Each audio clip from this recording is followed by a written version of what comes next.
what's going on, YouTube? It's your girl, Chrissy, with another episode of Ciphered Knowledge with Chrissy.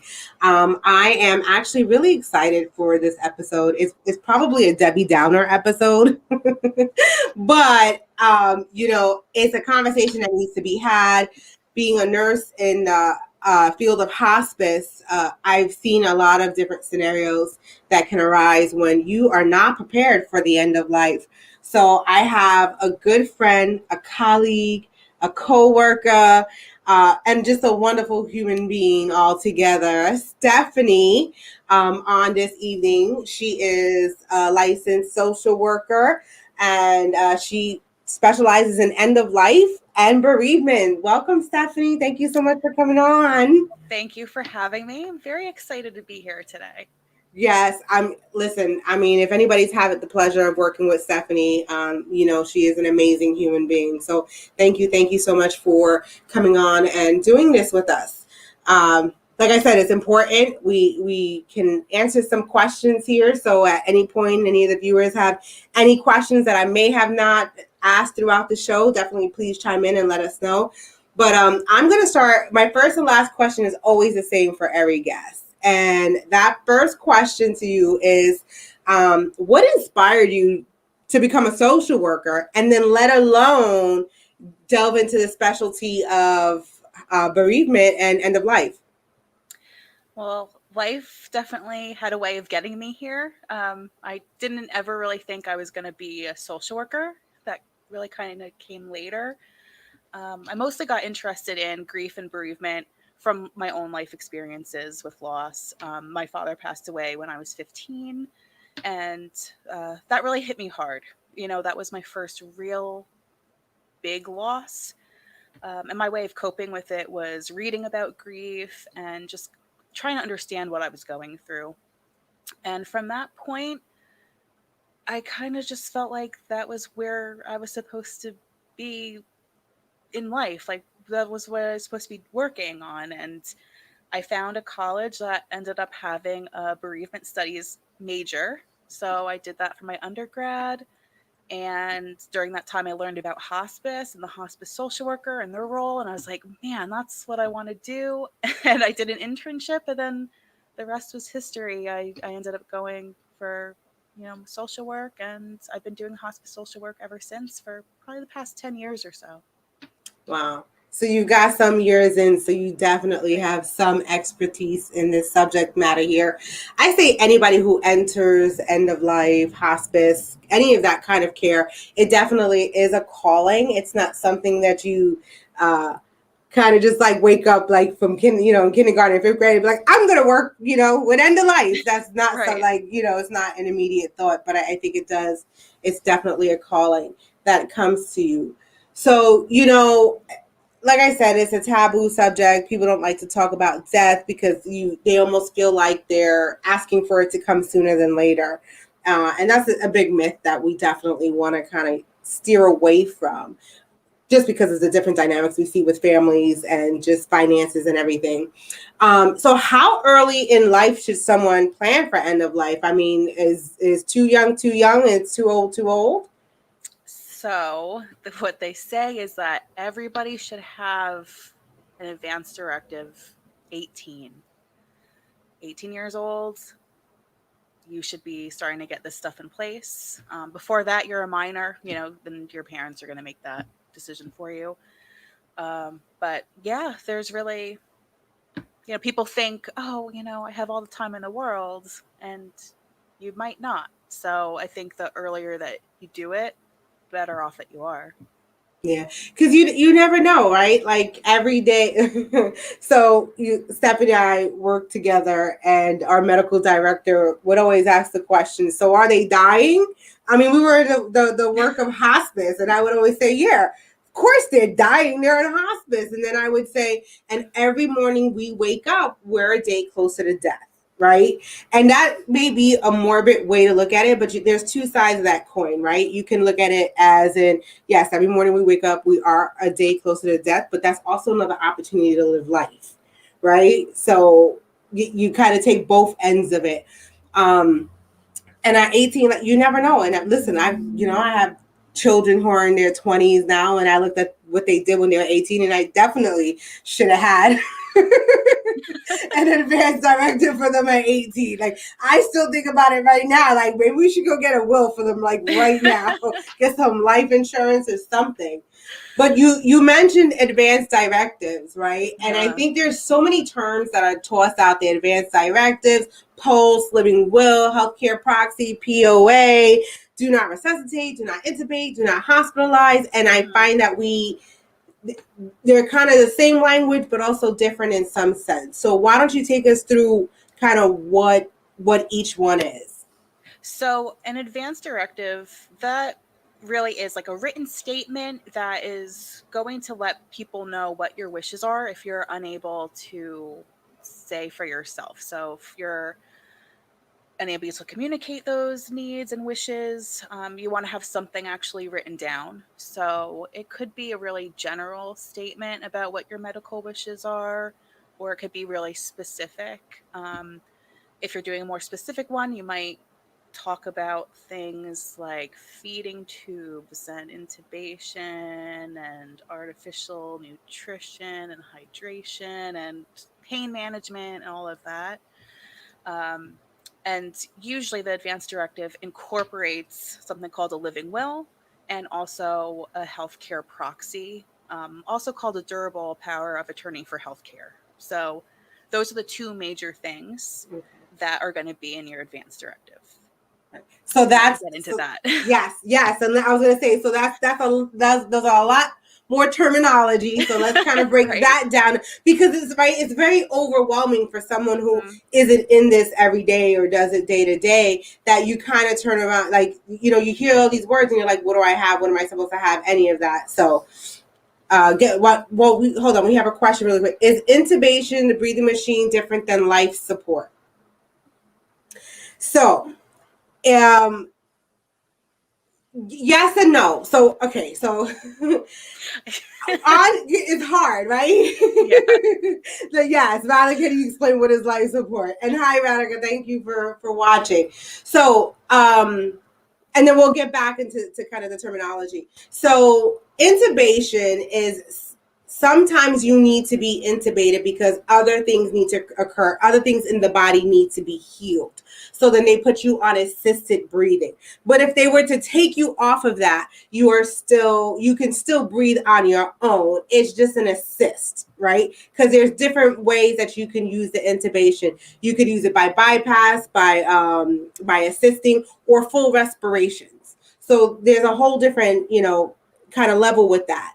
Life support would be that, along with other things that are occurring, and that's going to be with your full respirations. But life support more so is there brain activity occurring, right? So that's going to kind of, is there comparable brain activity occurring while you're on life support? And if they took you off of that, you wouldn't be able to sustain life.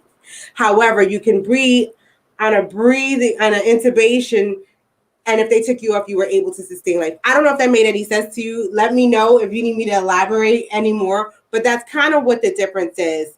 Intubation is assistance in breathing, and you can either need it for life support, or you'll definitely need it for life support, but you can also need it for other reasonings as well, and not just life support. I hope that answered it. It was like a long way of getting there, but I got there. So I think you did a good job. Okay. You're welcome. All right. So why don't you go ahead and go into that living will and help? Yeah. So the living will is really the instructive directive. It's another word for it, that basically lays out what your wishes really are if you're not unable to communicate them yourself. So that's going to get into the intubation, maybe resuscitation, artificial hydration and nutrition. So do you want a feeding tube? Do you not? So it's going to go more into those specifics, especially when it comes to like end of life.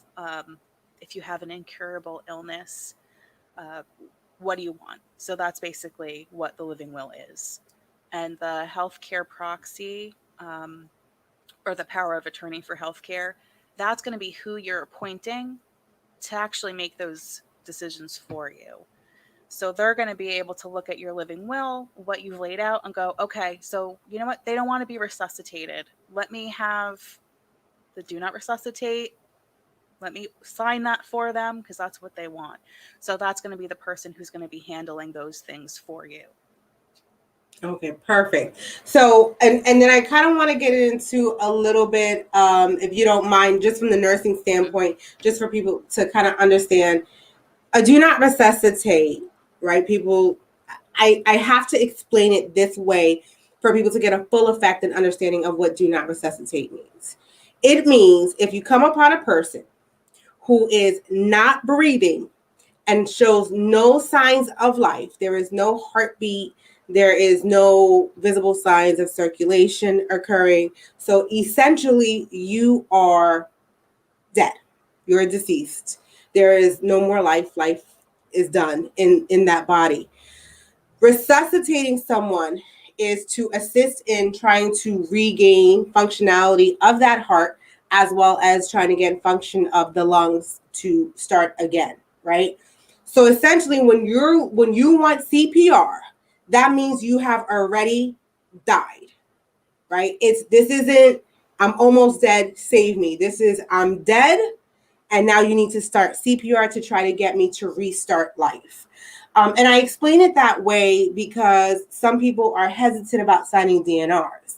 They think, well, what if you can save me? Well, that is a possibility, but there's also other kind of when we're looking at the circumstances surrounding why did the heart stop? Because we have two functionalities of the heart. We have a pumping system and an electrical system, right? So CPR is going to help with the pumping, but it won't help with the electrical. So, also age, comorbidities, all those other things are going to come in play as to whether or not resuscitation will even be a viable option for someone. And then do not intubate, like Radhika was asking, was it's basically I don't want any tubes down my throat to help me assist breathing.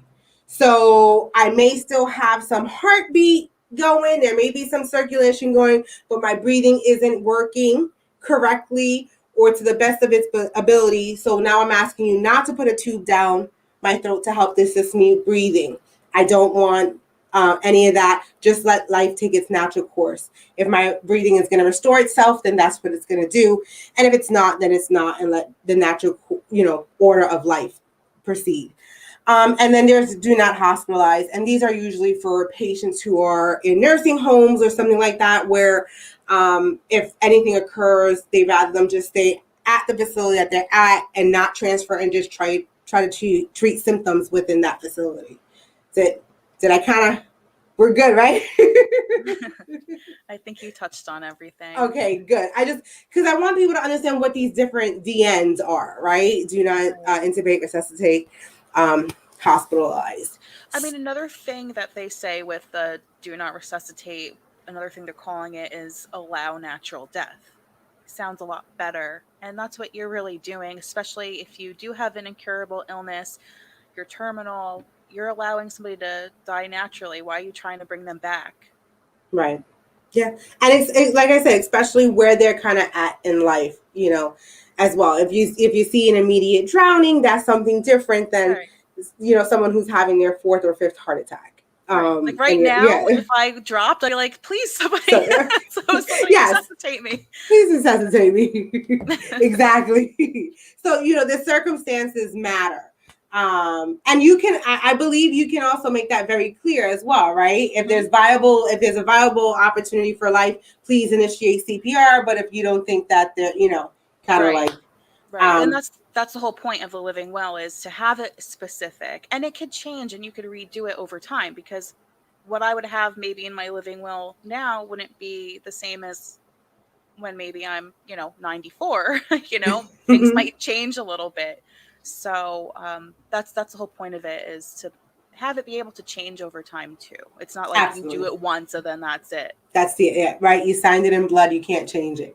So how does somebody go about getting this put in place? And is it an attorney required for each one of these, or how do you get it done? How do you? It's very easy. You could even Google. You could Google the forms, and you could print out the forms. And really, they have a lot that are already kind of like already made, and you just initial next to the statements that what you agree with and what you want. You don't even have to get the form notarized. It's just two adult witnesses. The witnesses cannot be anybody that you're appointing as your power of attorney. But that's it, and then that's a legal document. You don't need an attorney. It's very simple. Awesome. So now what about, I kind of want to go into a little bit, what about what estates and like the financial aspect of that? So financial's a little different. There are actually, again, forms you could Google and print out. Those forms need to be notarized. But again, you don't need a lawyer.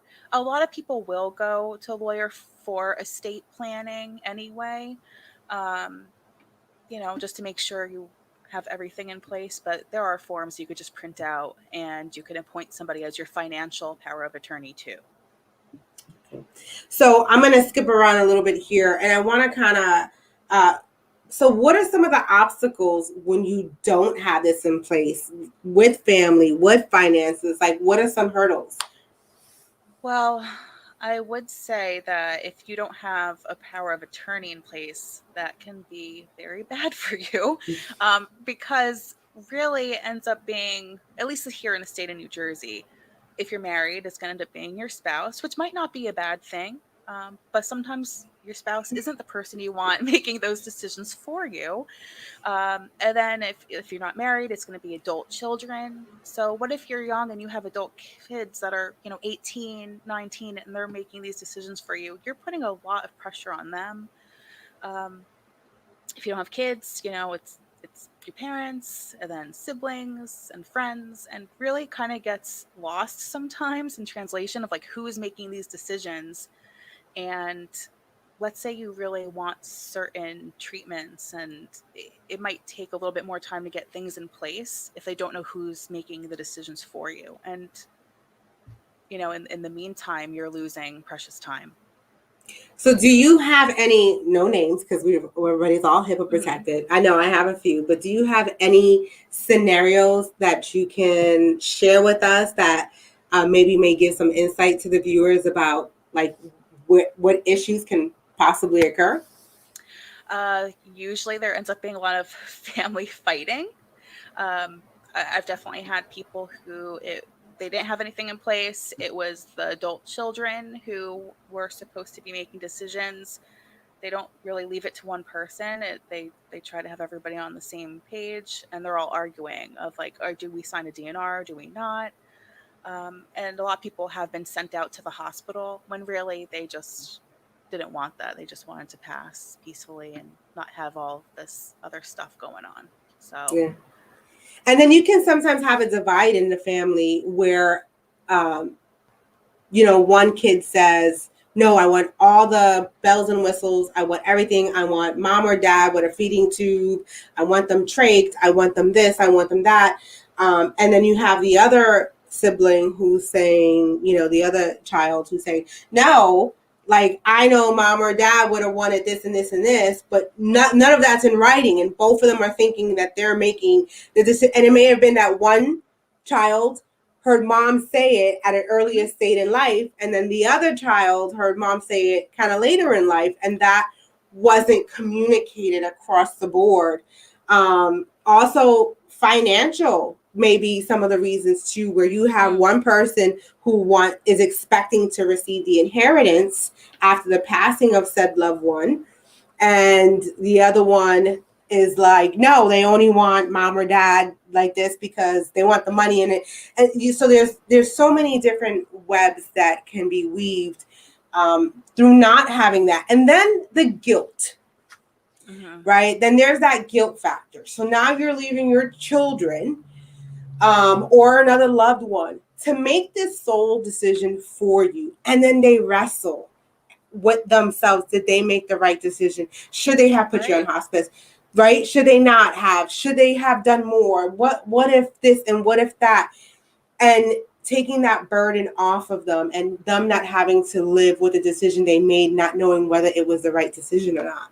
Right. I actually have a friend who recently went through this with her mom, and unfortunately, her mom is intubated now, but she's like, my mom's going through so much. Did I make the right decision to have her resuscitated? And she just broke down crying because now she has these feelings of guilt, like maybe I should have just let her go. And that's what happens when you don't have anything in place, because you don't know what their wishes are and you think you're making the best decision at the time, but you don't really know. Yeah, it's hard. And sometimes, it is like I've sat with I haven't, I'm sitting here having this conversation with you, but have yet to put anything in place. Although each one of my children know my wishes. Like they know my exact amount of days. They know, like I told my daughter, she was there with my son-in-law, and I'm telling her, I'm like, listen, if I'm young and there's a possible and a viable option for me to still have a full life, keep me on life support for 7 days. And if after 7 days I don't wake up, take me the hell off of it. That's it. I'm done.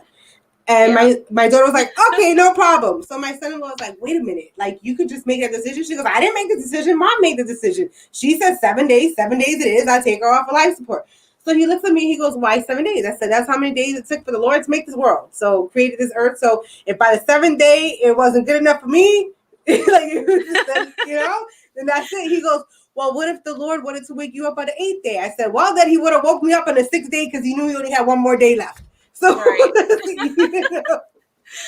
Well, but at least like she's gonna follow what you want. And that's why I've specifically told my mom I do not want her making decisions for me, because even though she knows what I want, she's still like, well, what if there's like a miracle? Like, what if something happens? And I'm just like, Mom, please, like, you're not my power of attorney. Like, that's it. That's it. You're nice. Absolutely. Because the power of attorney does have the option to change some of your wishes. Yes. Oh yeah. So the living will is in place so they know what your wishes are, but as their power of attorney, they can make whatever decisions they want. So you have to choose somebody who is going to actually look at your living will and then follow it. Right. So because I was actually doing rotations in the hospital, and I remember one son was like, go work up my dad now, like do everything. They're trying to put a central line in, like, and I'm there in the room, and I'm watching, the kids are there, the doctors are there, they're trying to do a central line, it's a code, everything's like just chaos in there, and one's like, no. Mom said, and dad said he doesn't want this. Dad said he doesn't want this. It's in the living will. And the son's like, well, I don't care. I want it. I'm the power of attorney. So the doctor at that moment had to do what the son said and like do or go through all that. So you definitely. And that's why I say my daughter, she'll be like, yep, pull the plug. Yeah, that's why I'm the power of attorney for my mom too, because she's like, I know that you'll do what I want. But that's the thing with the living will too, because it could be in a patient's chart, but the doctors aren't going to go and look and read through your living will. If there's an emergency, like, and you don't have a DNR, they're going to resuscitate you. Yeah. So, and that's the other key part of it too.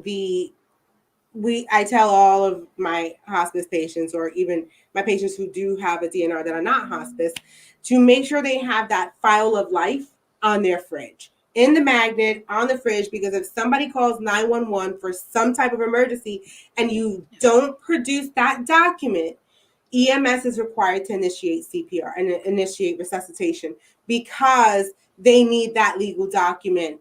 Otherwise, it's a failure and derelict of duty to act. So they have to have that piece of document. So always, and it's with the original signatures. Like, it can't be a copy. And that's why the POLST is so good. So go ahead. Because it has, so I actually have a copy of one. Awesome. So, here it is. So at least in New Jersey, it's usually a bright green color to make it easier to find in a patient's chart. Other states might have different colors, and I think they might call it different things. Like some of it call it a MSW and like all these different things. But for New Jersey, it's called a POLST, and it's the Practitioner's Orders for Life-Sustaining Treatment. And basically, it's a doctor's order So on here is going to be if you want to be resuscitated, if you want intubation, artificial nutrition. It's going to have on here, which I really like, and it's the first thing on the top of the page, is the goals of care. And I think that's something that we don't often talk about. But what is this person's goal? So if your goal is, look, I just want to be comfortable and I want to pass peacefully, it helps guide what your decisions are going to be on this page. If you want to pass peacefully, you're probably going to go, okay, well, I don't want to be resuscitated, I don't want to be intubated, I don't want any of these life sustaining measures. Yes. If your goal, let's say you could have Yeah. a specific goal too, like I want to make it to see my grandson get married in a couple weeks. So then your POLST might say, like, do everything, and then after that time you could redo it again and go, okay, now Yes, let me now change that I've things, seen and it, now I'm we okay. changed. Yes. But it is a really great thing to have, and it's not something that a healthy person would have. This is really somebody who's going to be much older, and already have some illnesses. So like you'll see this really in nursing homes and things like that, because for the most part that's where there's going to be an emergency and you're going to need this. Yep, absolutely. And how do you start? Well, let me back up a little bit, and then we'll go there because I mentioned that. But what are the benefits of having some pre-selected funeral arrangements, or kind of having the POLST in place, having the little room will in place, and having a funeral arrangements in itself prepared in advance? Again, I think this just takes a lot of pressure off of the families. So if you have a funeral home in place and what your plans are, whether you want to be cremated, you could always pre-arrange things, prepay for it. So really it's everything set. You don't have to do that. But it does take a lot of pressure off the family at the time when you pass, because most people aren't really thinking clearly at that time. It's already stressful, emotions are high. And not that all funeral homes are going to do this, but people can really be taken advantage of when they're in that state too. So it does save the family a lot of trouble to just have something in place. So I actually have, some might say it's a morbid question, but you know what? Whatever. I'm in hospice. We have a morbid sense of humor. So, so being in my 40s, what if I decided to arrange for my cremation now? Do I stay set in that price, and once it's paid, it's paid? And like, let's say it's 20, 40 years from now that I pass, and I know there's going to be an increase in a surplus in cremation. Yeah. Do I have an in? Yeah. Usually it's a locked in thing. If you prepay, you've paid for it. The only problem is let's say that funeral home that you went through to make these arrangements, what if they close? I was going to ask that. Yeah. And I think there are some things you can do to like ensure that like another funeral home would pick it up or like do something for you. I don't know exactly how that works, but I'm always looking for a discount. But yeah, I mean, you could definitely lose money on that too. Okay. Because you're so young. I mean, I know. I was just like, I'm always like for a good deal. Like, let me prepay now. yeah. Well, I mean, I think even with when my dad passed, he's in a mausoleum, and my mom already paid for for her spot too. So like that's done. So like nothing else is paid for, but at least I know she like has the paperwork for that. I don't have to worry about paying for that. Right. So that's going to help me out when the time comes. In the long run. Yeah, I'm going to be a mess at that time. So I'm like, Mom, exactly. Just do everything, please. And usually it's so some of the families that I've come in contact with, like this is their first time doing something like this. Yeah. They don't know what direction, like who do I call? What do I do? How do I make prearrangement? How does this, do I have to pay it all at once? Is there a payment plan? Mm-hmm. Like there's so many questions. And you're trying to mentally process the loss of a loved one, as well as still sit there and process the actual finances and procedures to have this loved one, either be cremated or buried. And then you're picking out coffee. Like, listen, I'd rather just make it easy for my kids. Just cremate me. Well, what I told them, and my kids said that's never going to happen, is I said I wanted to be cremated and they rotate me for the holidays, right? like, Oh my like they god. rotate the Take turns, holidays. all their different houses. They're like, that's never happening. So I'm like, all right, so maybe I'll just split up in 3 urns and then they can take me in. Each of them have some of them is what someone is gonna want to make sure my mouth isn't part, like whoever. Like how can we tell? But so yeah, so that's definitely some. How do we start these conversations with our families for someone who's maybe apprehensive and afraid to have this conversation? How can we get that initiated? Uh, I know this isn't an easy topic for really anybody to bring up. Um, I mean, luckily I have a job where it's kind of in my face. So when I bring it up, my family doesn't think I'm, weird or anything because I'm just like, look, I need to know. Mm-hmm. But I think for anybody out there who wants to talk to their families about it, even bringing up, if you're listening to this, saying, hey, you know what? I got some really good information and I heard everybody over the age of 18 should really have something in place. Why don't we talk about it? I want to know what your wishes are. I want to be able to follow what you want and really make it about that person. Um, just knowing that you care about following, what they really want when that time comes. Um, I also like to bring it up, like if I'm watching a TV show or a movie, and somebody's dying, I'll kind of Mm-hmm. go, oh, you know what? Like that looks like really peaceful. That's what I'd want for when that happens, and kind of starting the conversation that way. Mm-hmm. So that way you're not just coming out of nowhere and being like, hey, when you're So dying, what when would you're you yeah. like? So I think like you, because I'm in this field, it is an easier conversation to have with my family because they Mhm. understand where I'm coming from. They see that I see it day in and day out, and I'm just looking from a different perspective. So for I joke around when I worked with cardiac device companies with defibrillators. Every time I walked into the building, I would look to find where the defibrillators were because that was my forte. And my ex-husband at the time worked security. So every time we walk into a building, he would look for the cameras in the sky, right? And he would look for and I think it's just kind of whatever, world that that's kind of what you focus on.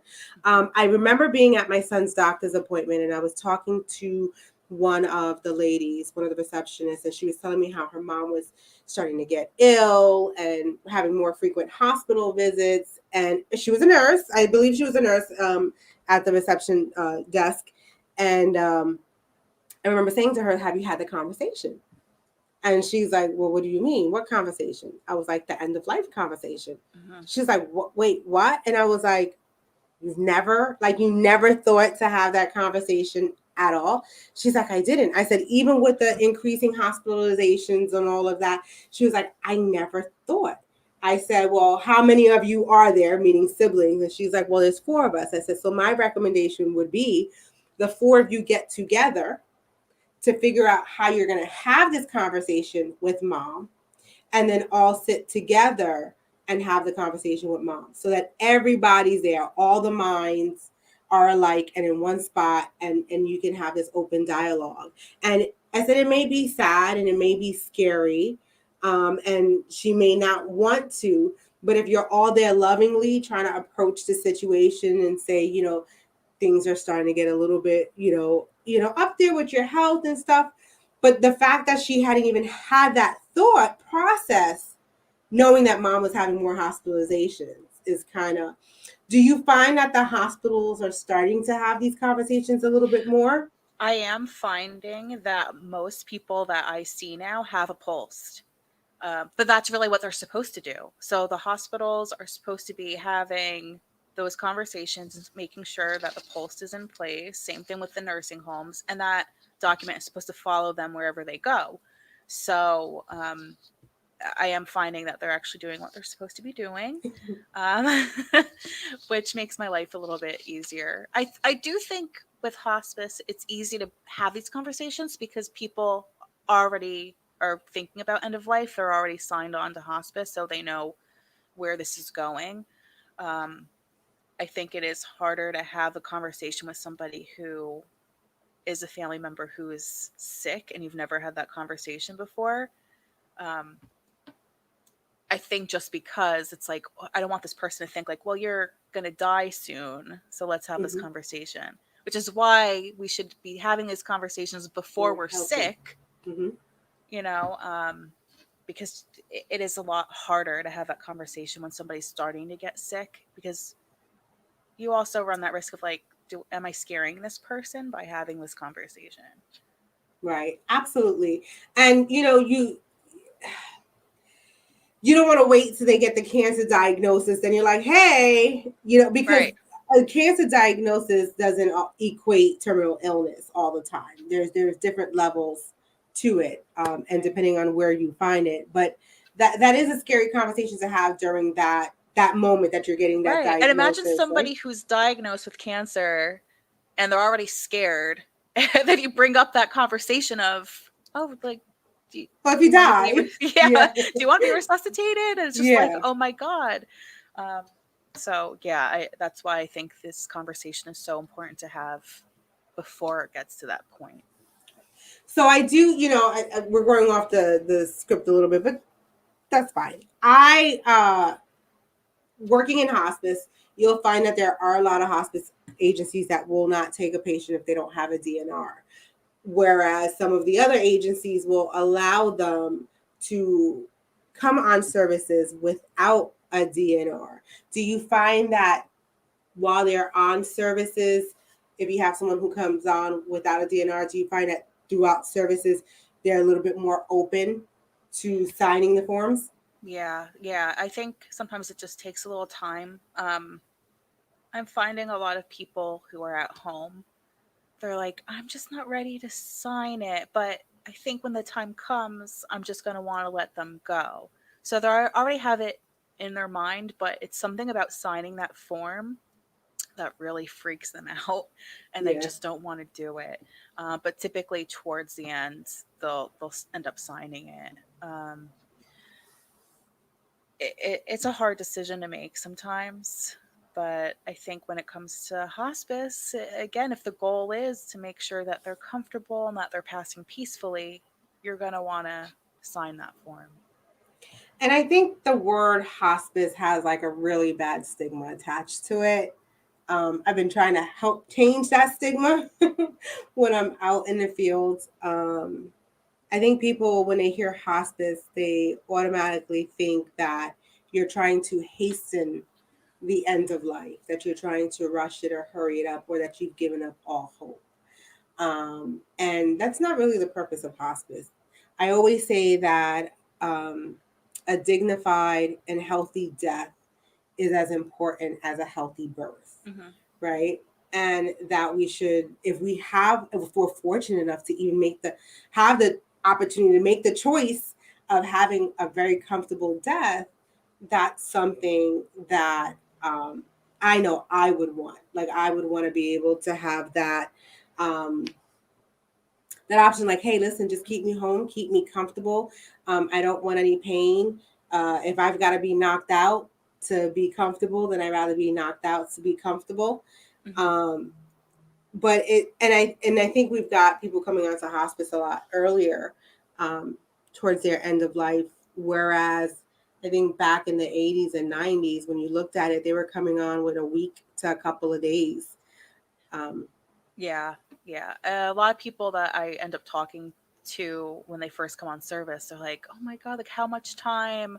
Is it going to be soon? Is it going to be a week or two?" Because like that's what they have in their mind, that this is going to happen quickly. And I try to explain that really we're extra care. We've had people who just declined slowly over time.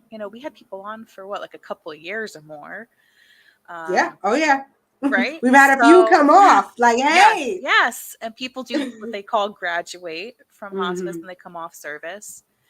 So it's not always all doom and gloom as Mm-hmm. people think of it. And I also think when it comes to like hope, there's other sources of hope.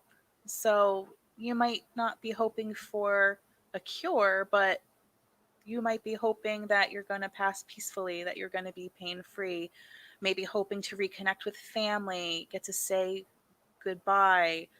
So there's other things to be hopeful for at the end of life. Yeah, absolutely. And I think when you have the opportunity to be able to say goodbye, is completely different than an unexpected kind of uh, what's the word? Spontaneous death, right? Where it's just unexpected. You didn't know it was coming. Um, and on hospice, when you have that opportunity to really have the quality, and I say it all the time at end of life, is just enjoy those moments. If you don't want to eat your dinner, but you want to have a gallon of ice cream, go for it. Like, Mm-hmm. eat the gallon of ice cream. Like, it's all about um, the quality of those last few moments and being able to enjoy and take lots of pictures and video recordings and voice recordings and like all of those things and being able to say goodbye. People usually ask me, how do I personally handle working in hospice? And I can answer that question, but I want you to answer that question. Oh, well, I think when I'm doing the job, I'm okay. I'm fine. I'm not a crying mess, which is what people always think that they're gonna be like. Like they're like, I would never want to do that job. I'd be crying all the time. And I find that you care about people, but you also kind of keep a distance too, because you just can't. You can't get that attached because you know you're going to be losing people. But I do cry a lot, but not at work. Like it's when I come home and I'll be watching TV, like a sad commercial, and I start crying. And I'm like, why am I crying? Built up from And the day. right. And so Jerome, my fiance, he'll be like, what's happening? Like this commercial's not sad. Why are you crying? And it's like, I don't know. Like it was the music, it hit me a certain way. Like, I don't know. Um, but I think that you have to find ways of coping too. So, when I come home, I want to relax. I want to decompress. On the ride home from work, I blast that music. I'm having a private concert in my car. I'm getting it all out. Exercise. So like you try to find healthy ways of coping. But of course, I like my glass of wine too. So Doesn't hurt at no, it all. doesn't. Doesn't hurt at all. So for me with hospice, and how I actually find it very rewarding. I think it's a very rewarding job. I come into these families' lives at their most vulnerable time in their life when they're about to lose a loved one. Um, and like you're literally going into their home, their private home, and you're there. I think as a nurse, you wear many hats. Even as a social worker, you wear many hats. I think just in this field, you wear many hats when you come in. Um, but being able to have a family trust you, in trust that you're going to provide a quality and healthy end of life for someone, and to be there at their most vulnerable moment and be able to provide them comfort and care and dignity, and education, just education, Mhm. being able to help them along the process is very rewarding for me. There are some cases that I get really, really close to, and it hurts. It hits and it hurts, and you kind of process through it. You go through your stages of grief, Mhm. just like the family would. Maybe not as intense, but there's a loss there.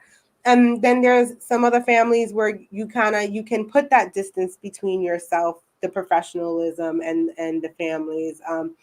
But you get to meet these people.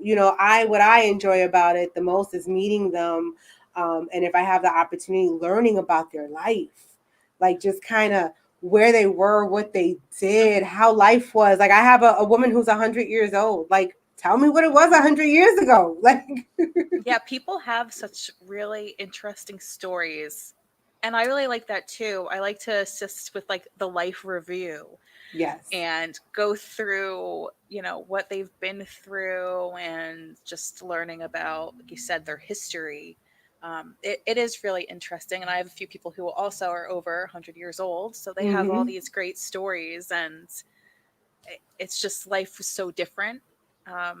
So it's enjoyable, and they enjoy talking about their lives and their stories and sharing those things. So it's really great. It is. Yep. And especially with our dementia patients, the short-term memory is what's usually gone, but that long-term memory is really intact for most of the time. Most of the time, you're lucky enough, and then you just like to relive those stories over and over again. And you may hear the same story about 20 times, but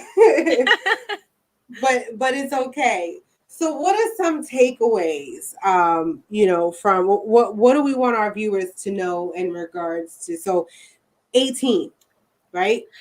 Yes. So don't put it off.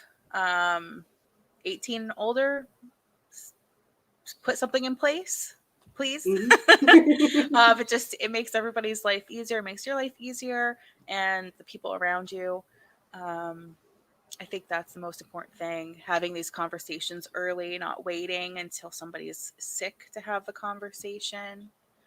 And of course, I don't want everybody thinking like, oh, you should be thinking about your death and being sick every single day of your life. That's not living either. But I do think being prepared for those situations is really important, because you never know when it's going to happen. And it just, again, makes things so much easier when you have something in place. So please do that.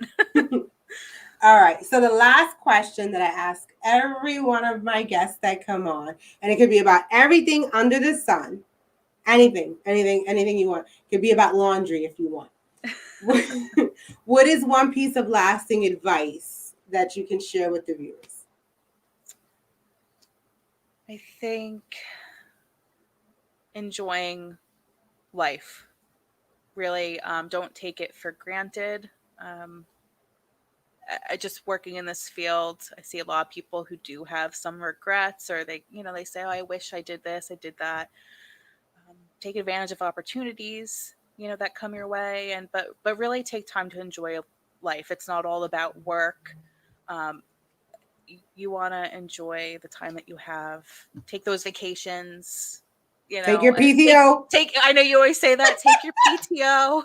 I got to take my own advice. Because I don't always do that too, but I never carry anything over, ever. I know you do. Nope. I end up losing time because I don't take it. But I said not anymore. No, you have to, like you said, value each moment. Take your sick days, take your PTO, take your personal.